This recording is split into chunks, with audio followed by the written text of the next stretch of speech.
കത്തണം. ഇന്ന് കലിംഗയിലെ ആ മഹായുദ്ധഭൂമി നിന്ന് കത്തണം. ആ തീയുടെ ആളിയിൽ കലിംഗയിലെ വീരന്മാർ ബന്ധു വെണ്ണീറായി ചാമ്പലായി മാറണം. ആ ചാമ്പൽ വിഭൂതിയായി മിഖായൽ സ്റ്റെഹ്റ ശിരസിലണിയണം. ഇതൊക്കെയാണ് കേരള ബ്ലാസ്റ്റേഴ്സിന്റെ ആരാധകർ കാണുന്ന സ്വപ്നം. കാരണം കേരള ബ്ലാസ്റ്റേഴ്സിനെ സംബന്ധിച്ചിടത്തോളം ഇതുവരെയും കലിംഗയിൽ ഒരു വിജയം നേടാൻ കഴിഞ്ഞിട്ടില്ല എന്നുള്ളത് വളരെ വലിയൊരു ദുരന്ത യാഥാർത്ഥ്യമായിട്ട് ബ്ലാസ്റ്റേഴ്സിന്റെ ആരാധകരെ വേട്ടയാടുന്നുണ്ട്. ചരിത്രമിറങ്ങുന്ന കലിംഗയുടെ മണ്ണിൽ ഒരു തവണ പോലും ബ്ലാസ്റ്റേഴ്സിന് വിജയത്തിലകം ചൂടാൻ കഴിഞ്ഞിട്ടില്ല എന്നുള്ളത് ബ്ലാസ്റ്റേഴ്സിന്റെ ആരാധകർക്ക് വളരെ വലിയൊരു വേദന തന്നെയാണ്. ആ വേദന മറക്കാൻ കേരള ബ്ലാസ്റ്റേഴ്സിനോടൊപ്പം ഇന്നൊരു വജ്രായുധമുണ്ട്. എന്നും കലിംഗയിലെ വീരന്മാരുടെ സ്ഥിരം പേടി സ്വപ്നമായിട്ടുള്ള നോഹാസ് ദോയി എന്ന മൊറോക്കൻ ചെകുത്താൻ കേരള ബ്ലാസ്റ്റേഴ്സിനോടൊപ്പം ഉണ്ട്. മൊറോക്കോയിൽ നിന്ന് വന്ന ഈ ചെകുത്താൻ കലിംഗയിലെ വീരന്മാർക്ക് എന്നും പേടി സ്വപ്നം തന്നെയായിരുന്നു. ആ പേടി സ്വപ്നം ഇതുവരെയും കലിംഗയിൽ വിജയം നേടാൻ കഴിഞ്ഞിട്ടില്ലാത്ത ബ്ലാസ്റ്റേഴ്സിനോടൊപ്പം ഉണ്ടായിരിക്കും എന്നുള്ളത് ബ്ലാസ്റ്റേഴ്സിന് ഒരു ആഡഡ് അഡ്വാൻറ്റേജ് തന്നെയാണ്. ഇനി കേരള ബ്ലാസ്റ്റേഴ്സും ഒഡീഷ എഫ് സിയും തമ്മിലുള്ള ഹെഡ് ടു ഹെഡ് കണക്കുകൾ എടുത്ത് നോക്കി കഴിഞ്ഞാൽ ബ്ലാസ്റ്റേഴ്സിന് ഒരു നേരിയ എഡ്ജ് ഉണ്ടെങ്കിൽ പോലും അവിടെ ബ്ലാസ്റ്റേഴ്സിന്റെ പേടി സ്വപ്നമായിട്ടുള്ള ലൊബേറ അവിടെ ബ്ലാസ്റ്റേഴ്സിന് ഭീഷണിയായിട്ടുണ്ട്.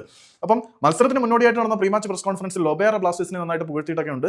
അതേസമയം ബ്ലാസ്റ്റേഴ്സിന്റെ പരിശീലകനായിട്ടുള്ള എനിക്ക് ഇവാൻ വുക്കോമാനോവിച്ച് വരുന്നുള്ളൂ. മിഖായൽ സ്റ്റെഹ്റ പറഞ്ഞത് നമ്മൾ ഒഡീഷയുടെ മർമ്മം നോക്കി അടിക്കും. അതായത് ഒഡീഷയുടെ ദൗർബല്യം എന്താണെന്ന് ഞങ്ങൾക്കറിയാം. ആ ദൗർബല്യത്തിനെ മുതലെടുക്കാൻ വേണ്ടിയാണ് ഞങ്ങൾ തയ്യാറെടുക്കുന്നത് എന്ന് നമ്മുടെ ആശാൻ പറഞ്ഞിട്ടുണ്ട്. അപ്പം നിലവിൽ ഒഡീഷയിലേക്ക് നോക്കുമ്പോൾ അവരുടെ പ്രശ്നം എന്താണ്, ദൗർബല്യം എന്താണെന്ന് നോക്കിക്കഴിഞ്ഞാൽ അറ്റാക്കിംഗ് സൈഡിലേക്ക് നോക്കിക്കഴിഞ്ഞാൽ ബ്ലാസ്റ്റേഴ്സുമായിട്ട് കോമ്പീറ്റ് ചെയ്യാൻ പറ്റുമോ എന്ന് ചോദിച്ചു കഴിഞ്ഞാൽ അറ്റാക്കിംഗ് സൈഡിന്റെ മൂർച്ചയുടെ കാര്യത്തിൽ ഒഡീഷയ്ക്ക് മേൽ ബ്ലാസ്റ്റേഴ്സിന് ഒരു എഡ്ജ് ഉണ്ട് എന്ന് പറയണം. കാരണം ജീസസ് ജിമിനസിനെ പോലെ ഒരു സ്ട്രൈക്കർ ഇവിടെ വലുതായിട്ട് തിളങ്ങിയിട്ടില്ലെങ്കിൽ പോലും ഒഡീഷയോടൊപ്പമുള്ള സ്ട്രൈക്കർമാരെ കാട്ടിൽ മറിൻഷിയൊക്കെ കാട്ടി കുറച്ചുകൂടി പ്രഹരശേഷി ജിമിനസിനുണ്ടെന്നാണ് ഞാൻ വിശ്വസിക്കുന്നത്. അതെന്റെ മാത്രം വിശ്വാസമാണ്. മധ്യനിരയിലേക്ക് നോക്കുമ്പോൾ കൃത്യമായിട്ടുള്ള ഒരു അഡ്വാൻറ്റേജ് ഒഡീഷയ്ക്ക് കാണാൻ കഴിയുന്നുണ്ട്. കാരണം ബോമസ്, ജാഹു, ഇസാഖ്, പ്യൂട്ടിയ വല്ലതും പറയണോ?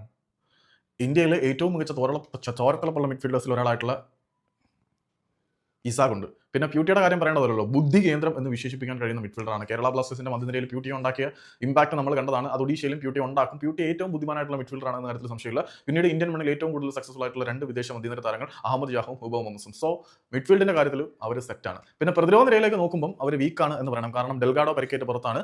പിന്നെ ബാക്കി കളിക്കുന്ന താരങ്ങളൊക്കെ നോക്കാനാണെങ്കിൽ അത്യാവശ്യം മർത്തദ ഹോൾ ഉണ്ടെങ്കിൽ പോലും പിന്നെ ജെറി, പിന്നെ അഡ്ജസ്റ്റഡ് പ്ലേയേഴ്സിനെ വെച്ചിട്ട് മാനേജ് ചെയ്ത് പോകുന്ന സിസ്റ്റം ആയതുകൊണ്ട് തന്നെ ഒഡീഷയുടെ ദൗർബല്യം പ്രതിരോധത്തിൽ തന്നെയാണ്. ആ പ്രതിരോധത്തിന്റെ കടക്കൽ കത്തിവെക്കുക എന്നുള്ളതാണ് ബ്ലാസ്റ്റേഴ്സിന് മുന്നിലുള്ള മാർഗം. സോ കേരള ബ്ലാസ്റ്റേഴ്സ് ഗോളുകൾ അടിച്ചു കൂട്ടാനായിരിക്കും ഇന്നത്തെ മത്സരത്തിൽ ഇറങ്ങുക എന്നുള്ള കാര്യത്തിൽ സംശയമില്ല. ഒഡീഷയുടെ ദൗർബല്യം മുതലെടുക്കുക എന്ന് പറഞ്ഞാൽ അവരുടെ ദൗർബല്യം അവരുടെ പ്രതിരോധമാണ്. ആ പ്രതിരോധത്തിനെ ഷേക്ക് ചെയ്ത് ഗോളുകൾ നേടി വിജയിക്കുക എന്നുള്ളതായിരിക്കും ബ്ലാസ്റ്റേഴ്സിന്റെ ലക്ഷ്യം. ഈ പദ്ധതികൾ ഇതുപോലെ നടന്നു കഴിഞ്ഞാൽ കലിംഗ ഇന്ന് നിന്ന് കത്തും. ആ തീയിൽ കലിംഗയിലെ വീരന്മാർ ചാമ്പലാവും. കേരള ബ്ലാസ്റ്റേഴ്സിന് ഇതുവരെ കലിംഗയിൽ ഒരു വിജയം നേടാൻ കഴിഞ്ഞിട്ടില്ല എന്നുള്ള ആ ഒരു പരാജയത്തിന്റെ ചരിത്രം ഇന്ന് ചാമ്പലാവും. ആ ചാമ്പലിൽ നിന്നും വിഭൂതി ധരിച്ചുകൊണ്ട് മിഖായൽ സ്റ്റെഹ്റയ്ക്ക് കേരള ബ്ലാസ്റ്റേഴ്സിന് വേണ്ടി റെക്കോർഡുകളുടെ പുതിയ ചരിത്രം എഴുതി തുടങ്ങാം. മിഖായൽ സ്റ്റെഹ്റ വന്നപ്പോഴേ ചില റെക്കോർഡുകളൊക്കെ തൂക്കിയിട്ടുണ്ട്. ഏറ്റവും ഉയർന്ന മാർജിനിൽ വിജയിച്ച പരിശീലകൻ എന്നൊക്കെ. ബാക്കിയുള്ള റെക്കോർഡുകളും കൂടി ചെക്കൻ തൂക്കട്ടെ എന്ന്, ചെക്കനല്ല ആശാൻ തൂക്കട്ടെ എന്ന് പ്രാർത്ഥിക്കാം.